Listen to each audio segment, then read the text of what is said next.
दोस्तों नमस्कार। आज मैं संगीत की कक्षा फिर मैं प्रारंभ कर रहा हूं और जो शब्द के बारे में मैंने चर्चा किया था उस शब्द को आज आगे बढ़ाते हुए फिर हम आगे की ओर चलेंगे। अब हम स्वर के बारे में बता दिए थे, वक्र स्वर के बारे में, स्वर के बारे में बता दिए थे। अब हम यहाँ से क्लास प्रारंभ करते हैं कि श्रुति शब्द क्या है। जो ध्वनि कानों से स्पष्ट सुनी जा सके, जो स्वर कानों से सुनी जा सके उसे हम श्रुति कहते हैं। और दूसरे शब्दों में किन्हीं भी दो स्वरों का वह सूक्ष्म अंतराल श्रुति कहलाता है, जो कानों से स्पष्ट सुनाई पड़े। कानों से ठीक प्रकार सुने जा सकने वाले नाद एक सप्तक में कुल 22 माने गए हैं। यानी संगीत में श्रुति की संख्या 22 मानी गई है। और जो 7 स्वरों के बीच में स्थित होते हैं और जिनकी स्थिति को प्रमाणित किया जा सकता है उसे हम श्रुति कहते हैं। सप्तक, सा से लेकर नी तक के क्षेत्र में आए हुए स्वर समूह को हम सप्तक कहते हैं। नीचे स्वरों वाले सप्तक को मंद सप्तक, बीच के स्वर वाले को मध्य सप्तक और ऊंचे स्वर वाले को हम तार सप्तक के नाम से जानते हैं। अब आता है शुद्ध या तीव्र स्वर क्या है। शुद्ध स्वर से आप क्या समझते हैं, तीव्र स्वर से आप क्या समझते हैं। श्रुतियों का विभाजन करके अलग अलग श्रुति स्थानों पर कुछ विशेष स्वरों की स्थापना करके उन्हें शुद्ध या तीव्र स्वर कहा जाता है। कोमल या विकृत स्वर, जब शुद्ध स्वर अपने स्थान से हटकर ऊंचे या नीचे हो जाते हैं उन्हीं की पहचान के लिए कोमल या विकृत स्वर कहा जाता है। स्वर लिपि लेखन में इन स्वरों के नीचे आरी रेखा बना दी जाती है जो कोमल स्वर का पहचान कराती है। अगर स्वर के ऊपर अगर खड़ी रेखा खींच दी जाए तो वह तीव्र स्वर माना जाता है और केवल मध्यम ही तीव्र स्वर के रूप में जाना जाता है। आरोह स्वर क्या कहलाता है। आरोह संगीत में किसे कहते हैं, जब स्वरों को नीचे से ऊपर की ओर बढ़ते हैं ले जाया जाता है उसे आरोह या अवरोही कहते हैं। जैसे सा रे ग म प ध नी सा, ये आरोही क्रम हुए। अब अवरोही क्रम, जब ऊंचे स्वरों से नीचे की ओर जब हम स्वर को लाते हैं उसे हम अवरोही क्रम के नाम से जानते हैं। जैसे सा नी ध प म ग रे सा।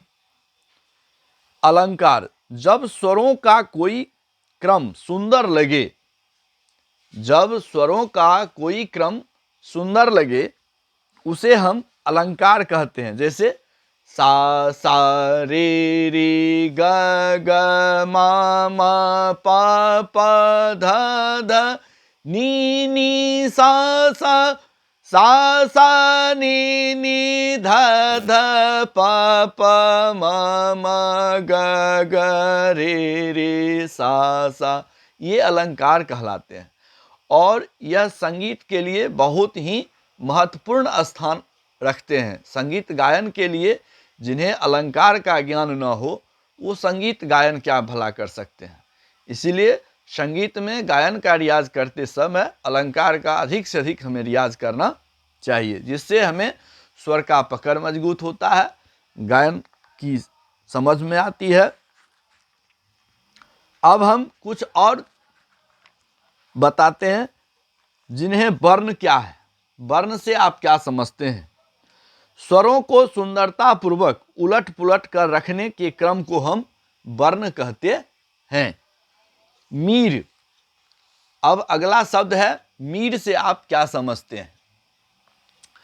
जब एक स्वर से दूसरे स्वर पर ध्वनि को बिना तोड़े हुए लोचपूर्ण ढंग से अर्थात धनुष की तरह खींचकर ले जाते हैं वह क्रिया मीर कहलाती है।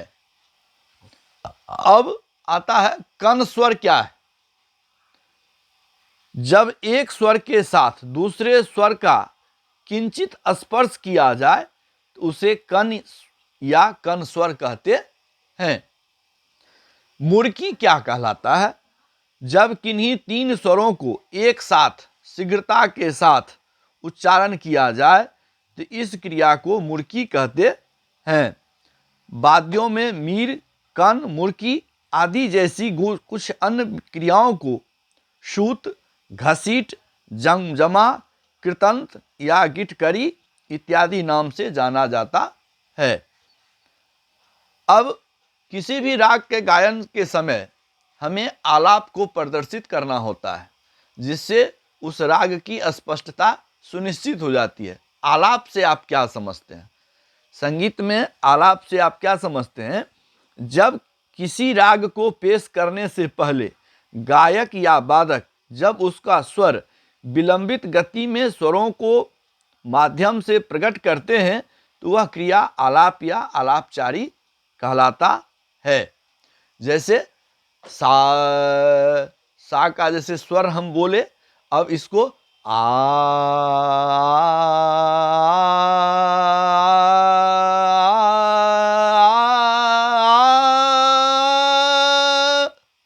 ये आलापचारी क्रिया कहलाती है। तान, जब थोड़े समय में अधिक स्वर गा अथवा बजा दिया जाए तो उसे तान कहते हैं। अगला शब्द है थाट या थाट से आप क्या समझते हैं? संगीत में थाट का बहुत बड़ा महत्व होता है। जिस तरह मीटर में फीट और फीट में इंच का वर्गीकरण होता है, उसी तरह थाट रूपी स्केल में राग समाहित रहते हैं। दक्षिण भारत में इसे मेल कहते हैं। दूसरे शब्दों में उन स्वर समूह को ठाट कहा जाता है जिससे रागों की उत्पत्ति होती है, और जिससे रागों की उत्पत्ति हो। उत्तर भारतीय संगीत पद्धति में मोटे तौर पर 10 थाट बताए गए हैं, जिनके नाम हैं बिलावल, खमाज, काफी, असावरी, भैरवी, यमन, कल्याण, यमन या कल्याण, मारवा, पूर्वी और तोरी। ये 10 ठाट हैं। स्वरों से साम्य रखते हुए प्रत्येक ठाट से जिन धुनों या रागों का निर्माण होता है वे अपने अपने थाट के अंतर्गत जाने जाते हैं। एक प्रकार से थाट का पिता या जनक और रागों को पुत्र समझना चाहिए। सरगम। अब अगला शब्द है सरगम से आप क्या समझते हैं? किसी राग के स्वरों को जब तालबद्ध करके गाया जाता है तो उसे सरगम कहते हैं। कुछ लोग इसे स्वर मालिका भी कह देते हैं।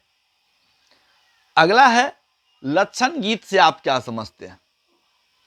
अब जब किसी संगीत रचना के स्वर और शब्द किसी राग के लक्षणों को प्रदर्शित करते हैं, दिखलाते हैं, तो ऐसा गीत लक्षण गीत कहलाता है।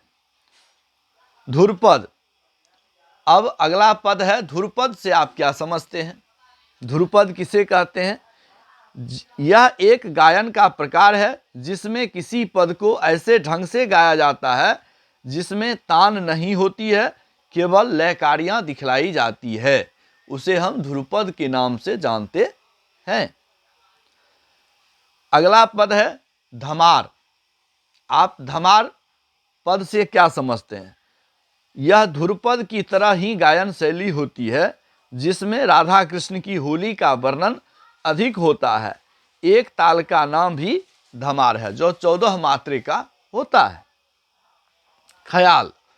ख्याल से आप क्या समझते हैं? ख्याल किसे कहते हैं?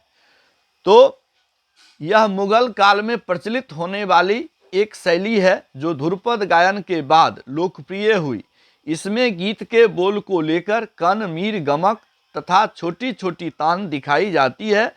धीमी लय में गाया जाने वाला यह विलंबित ख्याल या द्रुत तेज लय में गाया जाने वाला द्रुत लय का ख्याल या छोटा ख्याल कहलाता है। ख्याल में तानों का प्रयोग बहुतायत से होता है। ख्याल गायन में हम तान का प्रयोग बहुतायत रूप से करते हैं। अब टप्पा से क्या समझते हैं? इसमें लंबी लंबी तानें होती है जिनके स्वर बड़ी उलट पुलट के साथ गीत में गुथे हुए रहते हैं, यह टप्पा कहलाता है। अब आता है उपशास्त्रीय संगीत का एक शब्द है जिसे हम ठुमरी के नाम से जानते हैं। यह उपशास्त्रीय संगीत के अंतर्गत गाई जाने वाली एक विधा है। इसमें श्रृंगार प्रधान रचनाएं होती है, तानें बहुत कम रहती है, जिससे गीत की रंजकता बढ़ती है।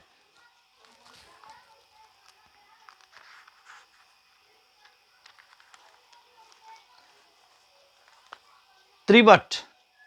त्रिवट क्या है? किसी ताल के बोली को किसी राग के स्वरों पर गाया जाए उसे त्रिवट कहते हैं। तराना। इसमें गीत के स्थान पर निरर्थक शब्दों को बोला जाता है, जैसे दिम ताना नाना देरीना, तोम ताना नाना इत्यादि। इसे काफी तेज अथवा द्रुत लय में गाया जाता है। इसके गायन में वाद्य यंत्र के वादन जैसा आनंद प्राप्त होता है, उसे हम तराना कहते हैं। अब भजन क्या है? भजन से आप क्या समझते हैं? इसमें ईश्वर से संबंधित पद या स्तुतियां गाई जाती है, जैसे मीरा, सूर, तुलसी आदि भक्त कवियों की रचनाएं इसी श्रेणी में आती है। इसे हम भजन के नाम से जानते हैं। गजल। अब अगला पद है गजल से आप क्या समझते हैं? ऐसा गीत जिसमें प्रेम संबंधी भावना उर्दू शायरी के माध्यम से प्रस्तुत की जाती है, उसे हम गजल कहते हैं। स्वरलिपि क्या है? स्वरों की भाषा को लिखना, स्वरांकन करना स्वरलिपि कहलाता है। अंग्रेजी में से म्यूजिकल नोटेशन कहते हैं। उत्तर भारतीय संगीत में भातखंडे स्वरलिपि पद्धति, दिगंबर, विष्णु दिगंबर पद्धति ही अधिक प्रचलित है। इस प्रकार यहाँ संगीत का थोड़ा सा परिचय दे दिया गया है। इससे अधिक परिचय के लिए आप हमसे application Amarkant Jha official music को ज़्यादा से ज़्यादा लाइक करें, शेयर करें और हमारे यूट्यूब चैनल को भी आप ज़्यादा से ज़्यादा सब्सक्राइब करें, शेयर करें, लाइक करें और कमेंट करें कि और हमारी क्लास आपको कैसी लगी, इसके बारे में ज़रूर हमें बताने का कोशिश करेंगे। नमस्कार।